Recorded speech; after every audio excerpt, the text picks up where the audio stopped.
Everyone, welcome back to my channel. आज का जो टॉपिक है एजुकेशन टॉप सब्जेक्ट से रहने वाला यूजीसी नेट पेपर 2 एजुकेशन जिनका है उनके लिए मोस्ट इम्पॉर्टेंट टॉपिक है। ये बहुत ही इम्पॉर्टेंट है क्योंकि रिसर्च पैराडाइम के बारे में हम बात करने जा रहे हैं। और ये पेपर 2 पेपर 1 रिसर्च एप्टीट्यूड के लिए भी उतना ही इम्पोर्टेंट है। रिसर्च पैराडाइम से क्वेश्चन उस पर भी पूछता है, पेपर 1 में भी पूछता है। तो बात कर लेते हैं व्हाट इज रिसर्च पैराडाइम। इस पैराडाइम को हिंदी पैराडाइम का अगर हम हिंदी देखते हैं तो इसको ये प्रक्रिया कहते हैं। प्रक्रिया किसी काम करने के का तरीका या प्रक्रिया। प्रक्रिया आप इसको कह सकते हो, इसको पद्धति कह सकते हो, प्रतिमान भी कहीं कहीं आप इसको देखोगे। यानी अपने शब्दों में कहो तो तरीका, रिसर्च करने के तरीका को रिसर्च पैराडाइम कहते हैं। रिसर्च पैराडाइम अगर हम देखते हैं किस किस बातों पे फोकस करता है तो research paradigm assist you in a simplest term is this process of constructing a research plan that can assist you in quickly understanding how the theories and practice of your research project work। कैसी theory है, कैसी practice है आपके research project work को। Research paradigm को simple से अपने daily life में हम जुड़ के अगर देखते हैं तो यही है कि मान लो कि अगर हम कोई चीज बनाते हैं खाने के लिए, कोई जैसे मैगी ही बनाते हैं मान लो, तो मैगी में ऐसा तो नहीं है पहले आपने मैगी को खोला सीधे डाला उसके बाद। नहीं, मैगी में तो ऐसे कर सकते हो, मैगी तो 2 मिनट में बनने की चीज है, कैसे भी कर सकते हो। चलो मैगी को छोड़ो, सब्जी बनाते हैं हम। तो सब्जी में ऐसा नहीं है कि हम पहले आलू डाल दें, फिर उसके बाद उसमें तेल डालें, फिर उसके बाद बाकी चीजें डालें और फिर सोचे सब्जी बहुत टेस्टी होगी। नहीं, एक प्रक्रिया फॉलो करते हैं कि पहले हम ऑयल डालेंगे, फिर उसको फ्राई करेंगे, फिर उसके बाद जैसे जैसे एक प्रोसीजर होता है आप फॉलो करते हो जाते हो। वैसी रिसर्च है। रिसर्च में भी एक बिलीव्स होते हैं, आपकी कैसी अंडरस्टैंडिंग है, कौन से टॉपिक पे आप रिसर्च करना चाहते हो, क्या आप मेथोडोलॉजी यूज करना चाहते हो, कैसे आपके पैटर्न्स होने चाहिए, कैसे आप केस, कौन से रिसर्च वर्क चूज कर रहे हो, जैसे केस स्टडी हो गया, फील्ड वर्क हो गया, एथनोग्राफी हो गया, हिस्टोरिकल हो गया, क्या यूज करना चाहते हो, या उस चीज जो टॉपिक आपका है उस टॉपिक के लिए कैसे से, उस टॉपिक के लिए कैसा आपको, कौन सा रिसर्च मेथड, कौन सा रिसर्च करने का तरीका आप फॉलो करोगे। इन सब के बारे में हमें कौन बताता है, इन सब के बारे में हमें रिसर्च पैराडाइम बताता है। कौन बताता है? Research paradigm. और अगर हम बात कर लेते हैं कि रिसर्च पैराडाइम कैसे किस किस कितने तरीके के से हम यूज कर सकते हैं तो दो तरीके का होता है। एक पॉजिटिविज्म होता है और एक इंटरप्रेटिविज्म होता है। कौन कौन सा होता है? एक पॉजिटिविज्म होता है, एक इंटरप्रेटिविज्म होता है। एक बार इसको पढ़ के भी देख लेते हैं। A research paradigm is a method, models और पैटर्न फॉर कंडक्टिंग रिसर्च। आई ने बात वही की, एक मॉडल से एक पैटर्न है जैसे हम रिसर्च को कंडक्ट करते हैं। It is a set of ideas, beliefs, understanding within this which theories and practice can functions। कौन सी थ्योरी और प्रैक्टिस हम फंक्शंस कर रहे हैं हम रिसर्च के लिए, कौन सा रिसर्च ले रहे हैं, कैसे हम प्रैक्टिस कर रहे हैं, हमारी जो सैंपल कलेक्टिंग का तरीका है वो कौन सा है।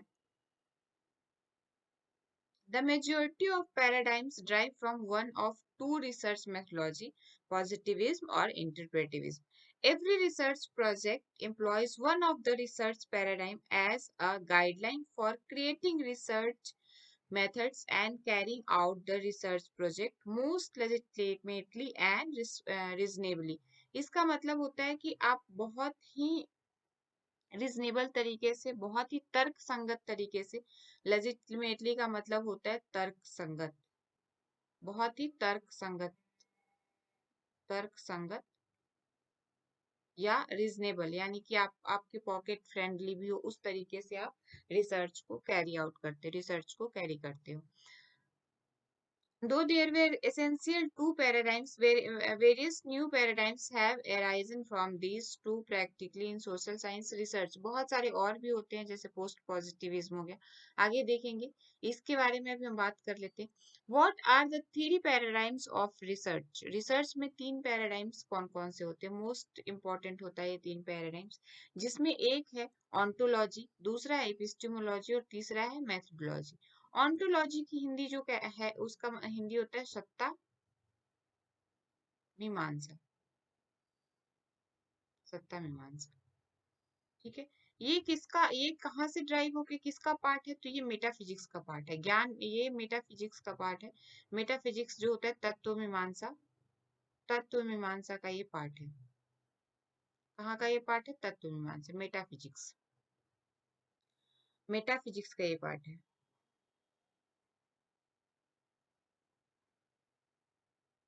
मेटाफिजिक्स का ही पार्ट है। ऑन्टोलॉजी किस पे बात करता है? ऑन्टोलॉजी बात करता है रियलिटी पे। मेटाफिजिक्स रियलिटी एग्जिस्टेंस पे बात करता है, आपको पता है। तो ऑन्टोलॉजी रियलिटी की खोज करता है। ऑन्टोलॉजी का मतलब है व्हाट इज रियल, जो आप करने जा रहे हो उसमें रियलिटी कितनी है, वो कितना आपके लिए, मतलब उसमें क्या क्या रियलिटी है। Ontology is the philosophical theory regarding the nature of reality. अच्छा देखो, ontology, metaphysics, epistemology, methodology कुछ चीजें ऐसी होती है जो हर रिसर्च वर्क के लिए कॉमन होता है। यानी कि आप कोई सा भी रिसर्च वर्क करो, हिस्टोरिकल करो, एथनोग्राफी करो, पोस्ट फैक्ट रिसर्च करो, कुछ भी करो, उसमें क्या ऑन्टोलॉजी आता है, अगर मेटाफिजिक्स आता है तो वो उस रिसर्च वर्क के तत्व मीमांसा, ज्ञान मीमांसा, सत्ता मीमांसा, इन सब के बारे में बात करता है कि उस रिसर्च की क्या रियलिटी, क्या एग्जिस्टेंस है, क्या उसकी नॉलेज है, क्या उसकी बिलीव्स है, इसके ऊपर बात करता है। वह बात कर लेते हैं एपिस्टिमोलॉजी। एपिस्टिमोलॉजी की हिंदी जो होती है वो होती है ज्ञान मीमांसा। क्या होती है? ज्ञान मीमांसा। ये बात करता है नॉलेज के ऊपर। ये किसका कीवर्ड क्या है? नॉलेज। ये नॉलेज के ऊपर बात करता है। Epistemology is study of knowledge functioning focusing on the validity, extent and ways of gaining knowledge. ये बात करता है इसकी वैलिडिटी पे, इसके एक्सटेंट पे, इसका जो नॉलेज गेन करने का तरीका है उसके ऊपर एपिस्टेमोलॉजी बात करता है। Epistemology seeks to address the question how can we know reality, reality हमें कैसे पता चली, कहाँ से पता चली, सोर्स क्या है, क्या ये रियलिटी जिस सोर्स से पता चली है क्या वो सही है, ऑथेंटिसिटी है, इन सब के ऊपर बात करता है ऑन एपिस्टेमोलॉजी, सॉरी। अब हम बात करते हैं मेथोडोलॉजी की। जैसा कि हमें पता है मेथोडोलॉजी का हिंदी अगर हम देखते हैं तो क्या होता है, अगर इसका हिंदी देखते हैं तो इसका हिंदी भी होता है पद्धति, तरीका, अनुसंधान यानी रिसर्च करने की पद्धति। किसी विषय पे कैसे हम करते हैं, उसकी चयन कैसे चयन करते हैं, उसका क्या हम कौन सा बिलीव लेते हैं, कैसे रिसर्च प्लान करते हैं, सिस्टमेटिक एक प्लान करते हैं रिसर्च के लिए, कौन सी लॉजिकल यानी लॉजिक भी हम यूज करते हैं रिसर्च प्रॉब्लम के लिए। तो ये मेथोडोलॉजी हमें डिटेल्स में बताता है कि इसकी वैलिड रिजल्ट इसका क्या आएगा, कितना रिलायबल होगा, इन सब चीजों के बारे में कौन बताता है? मेथोडोलॉजी से हमें पता चलता है।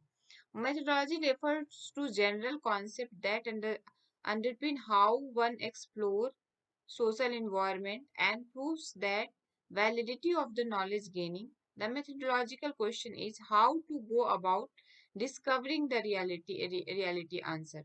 जैसे हमने देखा ontology को what is reality, अब epistemology में देखा how can we know reality, जो हमने reality पता किया। मान लो ये हम वीडियो लेक्चर बना, मतलब मैं वीडियो लेक्चर बना रही हूँ, आप लोग सुन रहे हो।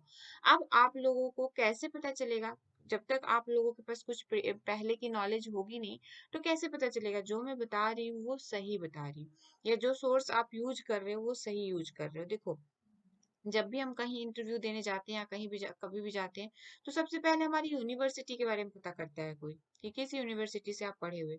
इसका मतलब कि उसको एक चीज रियलिटी, मतलब एक ऑथेंटिसिटी सोर्स पता चलता है कि हाँ इसने जहां से पढ़ा है वो सही जगह से पढ़ाई करा है।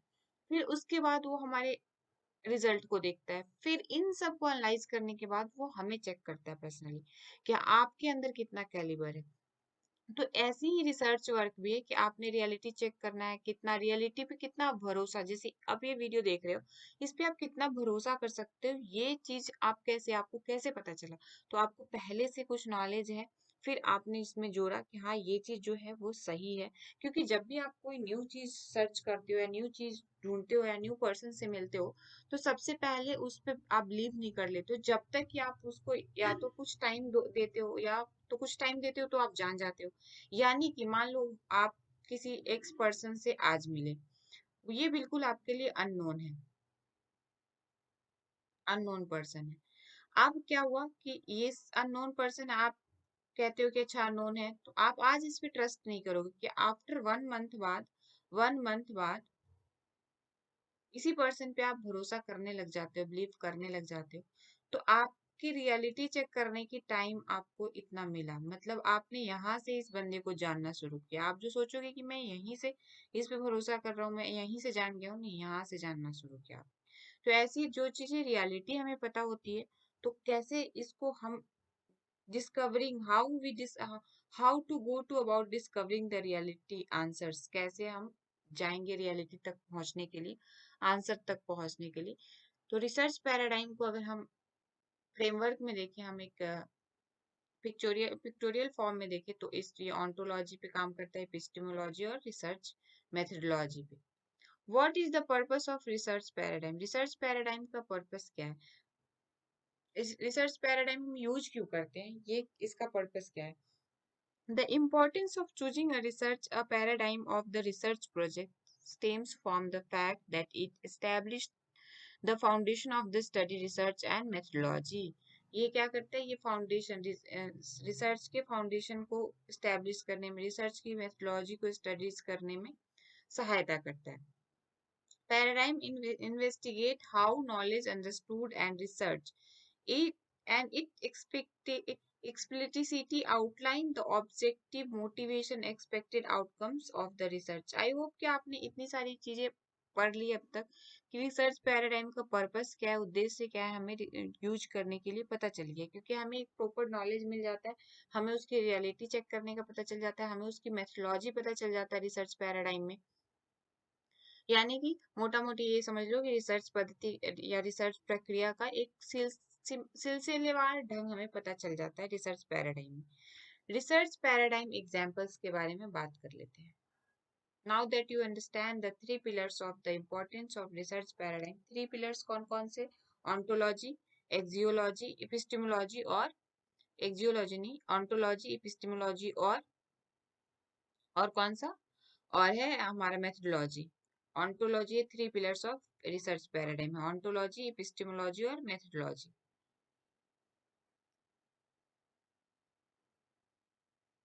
अब हम बात कर लेते हैं पोस्ट पॉजिटिविज्म पैराडाइम्स के बारे में। किसके बारे में बात कर लेते हैं? Positivism paradigm. अभी हमने देखा ना, दो तरीके के पैराडाइम पे रिसर्च वर्क करता है, रिसर्च पैराडाइम वर्क करता है, एक पॉजिटिविज्म और एक इंटरप्रेटिविज्म या कंस्ट्रक्टिविज्म। इसको कंस्ट्रक्टिविज्म को हिंदी में क्या कहते हैं? रचनावाद कहते हैं। तो सबसे पहले हम बात कर लेते हैं पहले तो पोस्ट पॉजिटिविज्म पे, पोस्ट नहीं, पॉजिटिविस्ट पे। पॉजिटिविस्ट पैराडाइम, पॉजिटिविस्ट को अगर हम हिंदी में देखें पॉजिटिविस्ट, तो इसका हिंदी होता है प्रत्यक्ष, डायरेक्ट, प्रत्यक्षवादी, प्रत्यक्षवादी, प्रत्यक्षवादी प्रतिमान, प्रत्यक्षवादी प्रतिमान। देखो बहुत सारे बच्चे जो हिंदी मीडियम से हैं, जो बिल्कुल ही हिंदी मीडियम से, जिन्होंने अपना एमएड कंप्लीट किया हुआ हो, मास्टर ऑफ एजुकेशन कंप्लीट किया हो, तो बच्चे उनके लिए भी एक चीज ये होती है कि हम जब हायर एजुकेशन में जाते हैं तो language barrier, as a teacher, as a educator, हमें लैंग्वेज बैरियर में बाउंड होके नहीं रहना चाहिए। क्योंकि बहुत सारे बच्चे आजकल मतलब दोनों टर्म यूज करते हैं, हिंदी और इंग्लिश, क्योंकि बाइलिंगुअल क्लासेस चलती है। तो हम, और जब हम पेपर देने जाते हैं तो वहां भी देखोगे कि आप हिंदी में भी पढ़ सकते हो और इंग्लिश में भी। जब मुझे याद है, जब मैंने अपनी सीबीटी फर्स्ट पेपर जो मेरा क्लियर हुआ था, वो तो विदाउट उस पे हुआ था, जिसमें जब जिस टाइम सीबीटी नहीं था। जब सीबीटी यूज होने लगा तब मैंने देखा हिंदी और इंग्लिश दोनों में हम सर्च कर सकते हैं, दोनों में। तो मेरे भी कॉन्सेप्ट कई बार ऐसे होते थे जिसमें कि मैं पहले हिंदी में पढ़ती थी, समझ में नहीं आता था, तो इंग्लिश में पढ़ती थी, क्योंकि हिंदी में मेरी भी प्रोफिशिएंसी काफी अच्छी थी। तो हिंदी में पढ़ने के बाद भी कुछ टर्म्स नहीं समझ में आते थे, तो इंग्लिश में पढ़ती थी।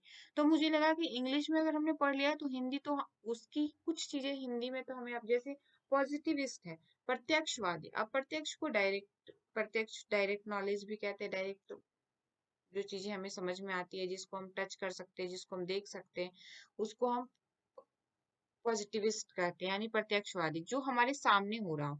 तो ये चीजें हम हिंदी और इंग्लिश दोनों में एक साथ देख सकते हैं और एक साथ आंसर कर सकते हैं। तो इसलिए आप ये नहीं कि सारे इंग्लिश में लिखे हुए हैं, हमें समझ में नहीं आ रहा, समझ में आना चाहिए, क्योंकि अब आप इस स्टेज पे पहुंच चुकी हो जहाँ पे, क्योंकि इंडिया है, मैं ये कहूंगी कि उर्दू हमें नहीं समझ में आ रहा, तुमने कभी पढ़ा ही नहीं, लेकिन इंग्लिश और हिंदी तो दोनों बचपन से ही हम पढ़ते हुए आते हैं, तो इतना तो अंडरस्टैंडिंग इस लेवल पे आने के बाद बन जानी चाहिए।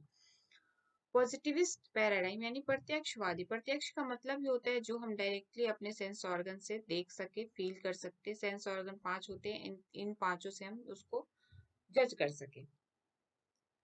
तो इसका मतलब प्रत्यक्ष मतलब डायरेक्टली हम फील कर सकते हैं अपने सेंस ऑर्गन के द्वारा, अंडरस्टैंड कर सकते हैं।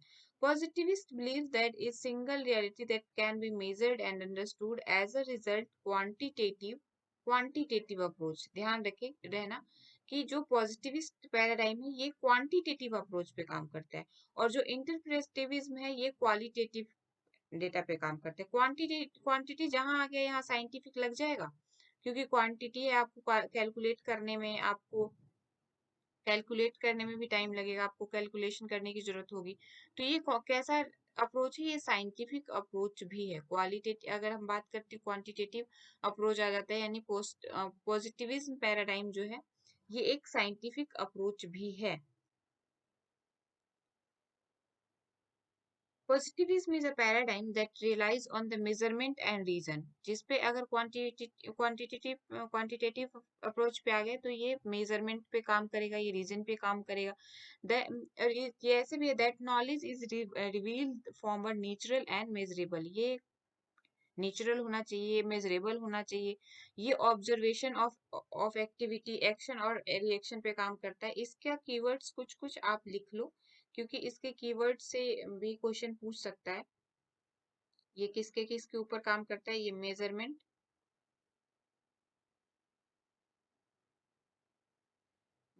एंड रीजन पे काम करता है,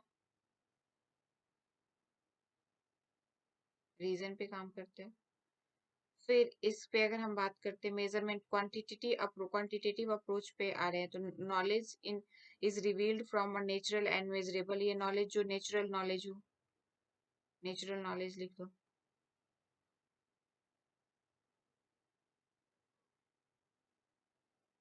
नेचुरल नॉलेज,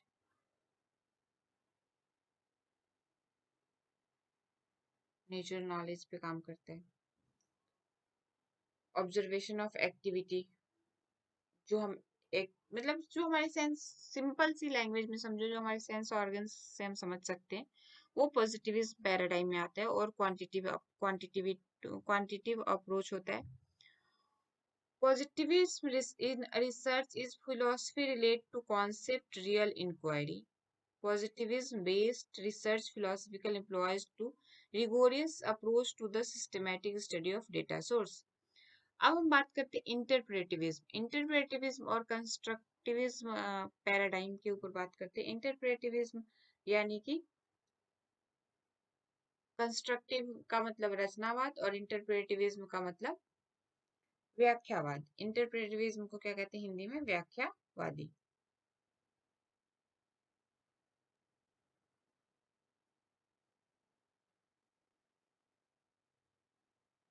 व्याख्यावादी और ये रचनावादी तो सबको पता ही है।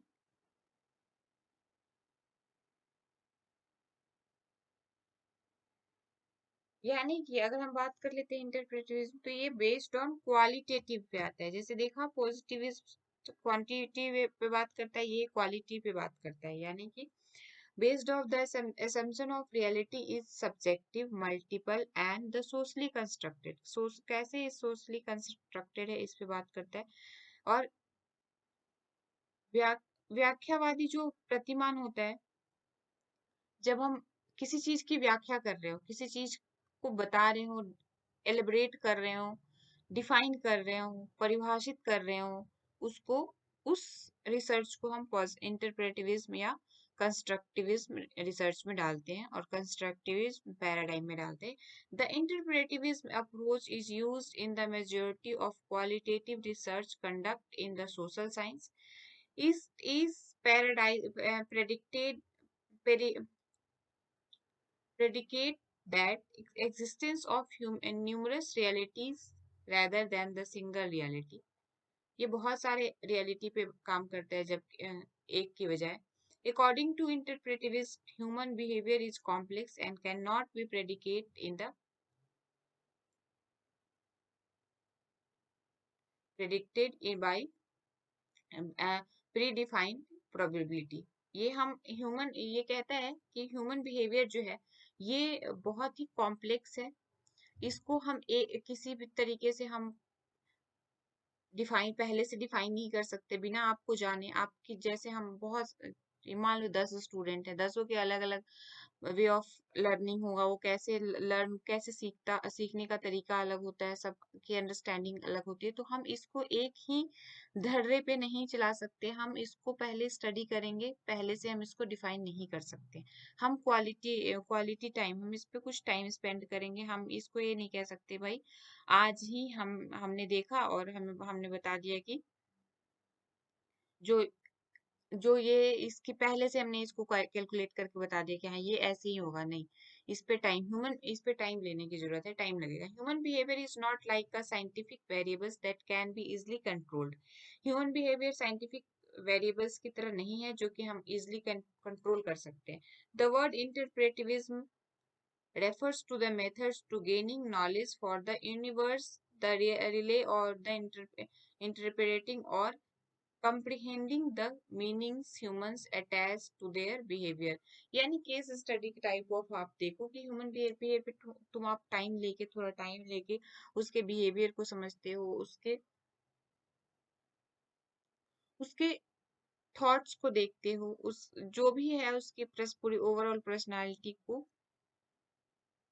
ग्रहित करते हो या आप उसको समझते हो, उसके बाद फाइनल टचअप देते हो। तो ये आता है इंटरप्रेटिविज्म, या इंटरप्रेटिविज्म या कंस्ट्रक्टिविज्म पैराडाइम पे। अब प्रैग्मेटिस ये वैसे क्वेश्चन इस पे पूछा नहीं जाता यूजीसी नेट में, लेकिन मैंने फिर भी यहाँ पे डाल दिया कि समझ में आना चाहिए कि प्रैग्मेटिज्म पैराडाइम क्या होता है या पोस्ट पॉजिटिविज्म पैराडाइम क्या होता है। तो प्रैग्मेटिज्म का प्रैग्मा का मतलब क्या होता है? जो रियलिटी पे वो भी बात करता है। इसको यथार्थवादी कहते हैं। इसको क्या कहते हैं? व्यवहारवादी भी कह सकते हैं हम इसको, या इसको यथार्थवादी भी कहते हैं, या यथार्थवादी।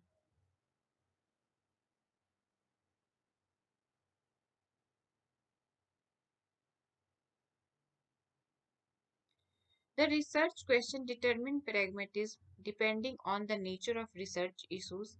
Pragmatic may incorporate both positivism or interpretivism approach within a single study.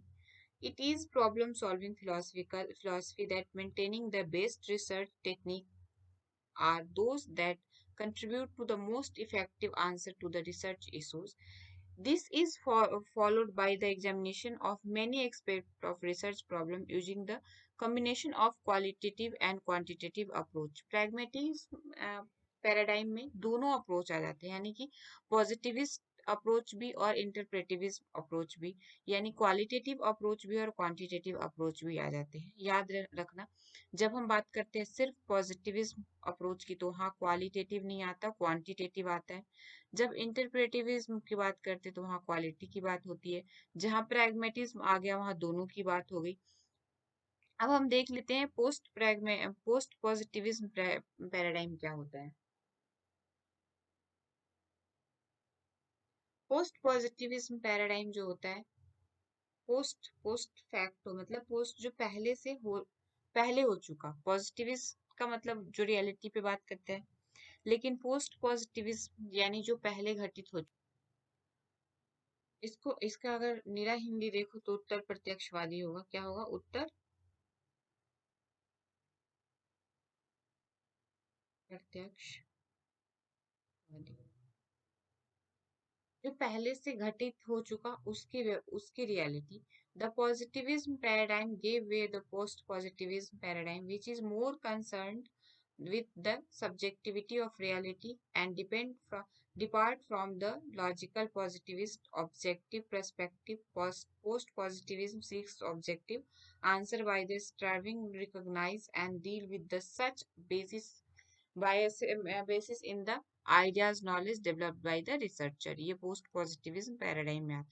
I hope कि आप लोगों को रिसर्च पैराडाइम पे अब कोई भी क्वेश्चन आएगा तो आप फटाफट से कर दोगे, क्योंकि रिसर्च पैराडाइम एक बहुत इंपॉर्टेंट टॉपिक है एजुकेशन सब्जेक्ट के लिए भी, as well as paper 1 research aptitude के लिए भी। तो होपफुली रिसर्च पैराडाइम के बारे में अब आप लोगों की समझ अच्छी बन गई होगी। मिलते हैं हम अपने नेक्स्ट वीडियो में ऐसी कोई कॉन्सेप्चुअल वीडियो में। और क्वेश्चन पेपर 1 के लिए जो क्वेश्चन आंसर का सीरीज चल रहा है उसमें भी मिलते हैं। तब तक के लिए थैंक यू। आप अपना ध्यान रखिए, पढ़ाई तगड़ी करें, क्योंकि 37,000 आप जेआरएफ का जो अमाउंट है वो हो चुका है, तो जेआरएफ अब हमें मिलना ही चाहिए। मिलते हैं अपने नेक्स्ट वीडियो में। Thank you.